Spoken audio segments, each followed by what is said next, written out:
রাশিয়ার অর্থনীতি এবং সামরিক বাহিনী পশ্চিমাদের যে কোনো বাড়তি পদক্ষেপ সহ্য করে টিকে থাকার মতো যথেষ্ট শক্তিশালী বলে এখনও বিশ্বাস করেন প্রেসিডেন্ট পুতিন। যুক্তরাষ্ট্রের প্রেসিডেন্ট ডোনাল্ড ট্রাম্পের কঠোর নিষেধাজ্ঞার হুমকিতে মোটেও বিচলিত না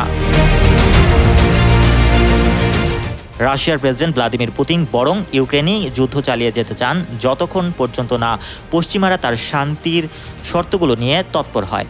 কারণ তিনি বিশ্বাস করেন পশ্চিমাদের সবচেয়ে কঠোর নিষেধাজ্ঞা সহ্য করে যে রাশিয়া টিকে আছে তারা আরও কঠোর অর্থনৈতিক পরিস্থিতিতেও টিকে থাকতে পারবে।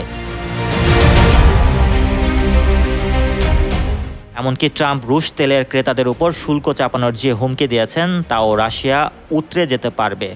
নাম প্রকাশে অনিচ্ছুক এক রুশ কর্মকর্তা বলেন, পুতিন মনে করেন ইউক্রেনই শান্তির বিস্তারিত বিষয় নিয়ে কেউই তার সঙ্গে গুরুত্ব সহকারে আলোচনা করেনি, আমেরিকানরাও না। তাই তিনি যা চান তা না পাওয়া পর্যন্ত যুদ্ধ চালিয়ে যাবেন। Mohammad Rasel, news 21 international desk.